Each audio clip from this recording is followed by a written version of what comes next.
எல்லோருக்கும் வணக்கம் நேயர்களே. இந்த வீடியோவில் ரொம்பவே முக்கியமான ஒரு விஷயத்தை பற்றி தெரிந்து கொள்ள போகிறோம். நம்ம அபிஷேக் அவர்கள் சரிகமபா சீசன் 5 லிட்டில் சாம்பியன்ஸில் ஜெயிச்சிட்டாங்க. ரொம்ப ரொம்ப ரொம்ப ரொம்ப மகிழ்ச்சிகரமான விஷயம்.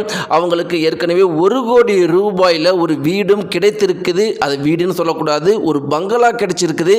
இப்படி இருக்கிறப்ப நம்முடைய முதல்வர் விஜய் அவர்கள் ஒரு கிஃப்டை இன்னைக்கு நம்முடைய அபிஷேக் அவர்களுக்கு சென்ட் பண்ணியிருக்கிறாங்க. இதுதான் இப்போ சமூக வலைத்தளங்களில் மிக பெரும் அளவுக்கு பரபரப்பாக போயிட்டு இருக்குது. அப்படிப்பட்ட ஒரு முக்கியமான விஷயத்தை நம்முடைய முதல்வர் விஜய் அவர்கள் பண்ணியிருக்கிறாங்க. சோசியல் மீடியாக்கள் முழுக்கவே இதை பற்றி தான் பேசிகிட்டு இருக்கிறாங்க.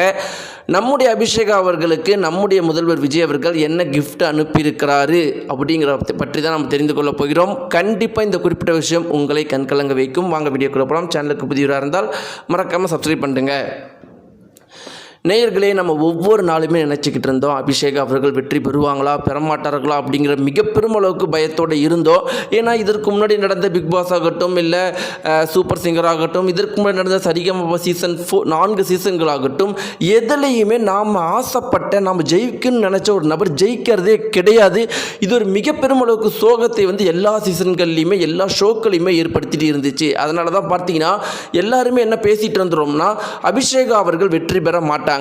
ஏன்னா எப்பயுமே நமக்கு பிடிச்சவங்களை இந்த கார்ப்பரேட் நிறுவனங்கள் வெற்றி பெற வைக்கிறது கிடையாது. அதற்கு பின்னாடி இருக்கிற உள்நோக்கம் என்ன அப்படிங்கிறது நமக்கு தெரியலனாலும் நடக்கிறது இதுதான். அதனால அபிஷேக் அவர்கள் வெற்றி பெறாமல் போகிறதுக்கான வாய்ப்புகள் அதிகம்னு நினச்சிக்கிட்டு இருக்கிறப்ப தான் நம்முடைய அபிஷேக் அவர்களுக்கு இன்னைக்கு ஃபர்ஸ்ட் ப்ரைஸ் கிடைச்சிருக்குது.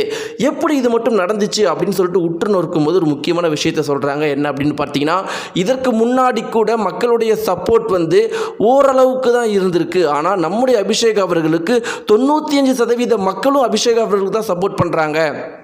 அதனால் இந்த முறை அபிஷேக் அவர்களை ஏமாற்றினா கண்டிப்பாக அடுத்தடுத்த சீசன்களில் இந்த மாதிரி ஷோக்களை பார்க்குறவங்களுடைய எண்ணிக்கை குறைஞ்சி போயிடும், மக்களுடைய கோபத்துக்கு உள்ளாயிடும். அப்படிங்கிறதுனால தான் வேறு வழியே இல்லாமல் உண்மையை ஒத்துக்கிட்டாங்க. அபிஷேக் அவர்களுக்கு ஃபஸ்ட்டு பரிசை கொடுத்துட்டாங்கங்கிற ஒரு உண்மை சொல்லியிருக்கிறாங்க.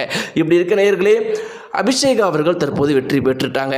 நம்முடைய முதல்வர் விஜய் அவர்கள் அபிஷேக் அவர்களை எந்த அளவுக்கு இதற்கு முன்னாடி பாராட்டி இருக்கிறாரு அப்படிங்கிறது நம்ம எல்லாருக்குமே தெரியும். வெற்றி பெற்ற உடனே பர்சனலாக ஒரு கிஃப்ட் அனுப்பியிருக்கிறாரு.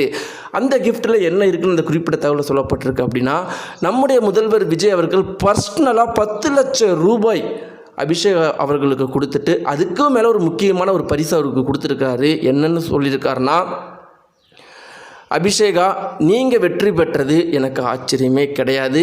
ஏன்னா இதற்கு முன்னாடி உங்களுடைய பாடல்களை நான் கேட்டிருக்கிறேன். எனக்கு அந்த அளவுக்கு ஆச்சரியகரமாக இருக்கும். ரொம்ப முக்கியமான விஷயம் என்னென்னா, வாழ்க்கை முழுக்க உங்களுக்கு அனைத்து சப்போர்ட்டும் என் சார்பாகவும் அரசாங்கத்தின் சார்பாகவும் உங்கள் திறமைக்கு நாங்கள் தருவோம். அதற்கும் மேலே நான் உங்களை எப்பயுமே வாட்ச் பண்ணிக்கிட்டே இருப்பேன். நீங்கள் லைஃப்பில் இன்னும் பெரிய பெரிய இடத்துக்கு போகணும். அதுதான் எனக்கு மிக பெரும் அளவுக்கு சந்தோஷம். அந்த ஒரு விஷயத்தை மட்டும் எனக்காக பண்ணுங்க ப்ளீஸ் அப்படின்னு நம்முடைய முதல்வர் விஜய் அவர்கள் கேட்டிருக்காரு நம்முடைய அபிஷேக் அவர்கள் கிட்ட. இந்த குறிப்பிட்ட தகவல் மிக பெரும் அளவுக்கு பரபரப்பாக போயிட்டுருக்கு. நேயர்களே, நீங்கள் இதை பற்றி உங்களுடைய கருத்துக்கள் என்ன? அபிஷேக் அவர்கள் வெற்றி பெற்றது உங்களுக்கு எந்த அளவுக்கு மகிழ்ச்சிகரமாக இருக்குது அப்படிங்கிறதெல்லாம் கமெண்ட் பாக்ஸில் மறக்காம தெரிவிங்க. நன்றி.